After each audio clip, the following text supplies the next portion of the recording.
الله أكبر الله أكبر لا إله إلا الله والله أكبر الله أكبر ولله الحمد. الحمد لله المنعم المحسن الديان ذي الفضل والجود والإحسان ذي الكرم والمغفرة والامتنان. الله أكبر الله أكبر لا إله إلا الله والله أكبر الله أكبر ولله الحمد. ونشهد أن لا إله إلا الله وحده لا شريك له ونشهد أن سيدنا ومولانا محمدا عبده ورسوله الذي أرسل حين شاع الكفر في البلدان صلى الله عليه وعلى آله وأصحابه ما لمع القمران وتعاقب الملوان.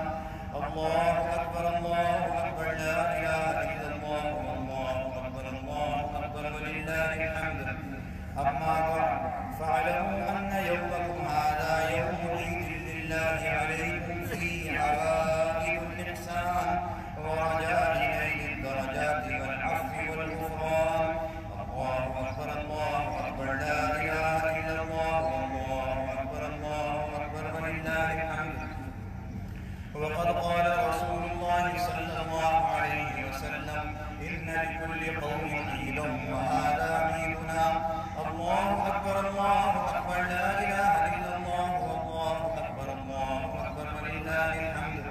وقال رسول الله صلى الله عليه وسلم فإذا كان يوم عيدهم يعني يوم فطرهم باها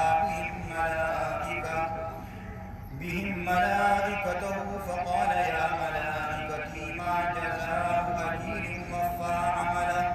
قالوا ربنا جزاؤه أن يوفى أجره. قال ملائكتي عبيدي وإمادي قضوا فريضتي عليهم ثم خرجوا يحجون إلى الدعاء وعزتي وجلالي وكرمي وعلوي وارتفاع مكاني لأجيبنهم فيقول ارجعوا قد غفرت لكم وبدلت سيئاتكم حسنات. قال فيرجعون مغفورا لهم. الله أكبر الله أكبر لا إله إلا الله والله أكبر الله أكبر ولله الحمد. وهذا الذي ذكر في ذلك اليوم كان فضله وأما أحكامه من صدقة الفطر والصلاة والخطبة قد كتبناها في الخطبة التي قبله. نعم بقية المسألتان فنذكرهما الآن. الله أكبر الله أكبر لا إله إلا الله والله أكبر الله أكبر ولله الحمد. الأول قال عليه الصلاة والسلام من صام رمضان ثم أتبعه ستا من شوال كان كصيام الدهر. الثانية كان النبي صلى الله عليه وسلم يكبر بين أضاعف الخطبة يكسر التكبير في خطبة العيدين. الله أكبر الله أكبر لا إله إلا الله والله أكبر الله أكبر ولله الحمد. أعوذ بالله من الشيطان الرجيم. قد أفلح من تزكى وذكر اسم ربه فصلى.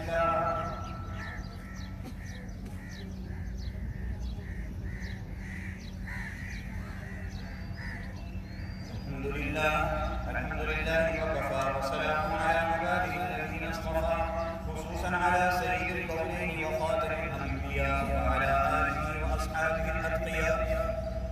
أما بعد فأعوذ بالله من الشيطان الرجيم. إن الله وملائكته يصلون على النبي يا أيها الذين آمنوا صلوا عليه وسلموا تسليما. اللهم صل على محمد عبدك ورسولك وصل على المؤمنين والمؤمنات والمسلمين والمسلمات وبارك على محمد وأزواجه وذريته. قال النبي صلى الله عليه وسلم ارحم أمتي بأمتي أبو بكر وأشدهم في أمر الله عمر وأصدقهم حياء عثمان وأقواهم علي وفاطمة سيدة نساء أهل الجنة والحسن والحسين سيدا شباب أهل الجنة وحمزة أسد الله وأسد رسوله رضي الله تعالى عنهم وعن كل الصحابة أجمعين. الله في أصحابي لا تتخذوهم غرضا من بعدي، فمن أحبهم فبحبي أحبهم، ومن أبغضهم فببغضي أبغضهم، وخير أمتي قرني ثم الذين يلونهم ثم الذين يلونهم. اللهم أنت الله لا إله إلا أنت الغني ونحن الفقراء، أنزل علينا الغيث واجعل ما أنزلت لنا قوة وبلاغا إلى حين. اللهم اسقنا غيثا مغيثا مريئا مريعا نافعا غير ضار غير آجل. اللهم اسق عبادك وبهيمتك وانشر رحمتك وأحيي بلدك الميت. اللهم اسقنا غيثا مغيثا مريعا غدقا مجلجلا عاما طبقا سحا دائما. اللهم اسقنا الغيث ولا تجعلنا من القانتين برحمتك يا أرحم الراحمين، والحمد لله رب العالمين. عباد الله رحمكم الله، إن الله يأمر بالعدل والإحسان وإيتاء ذي القربى وينهى عن الفحشاء والمنكر والبغي يعظكم لعلكم تذكرون. اذكروا الله يذكركم ولزمكم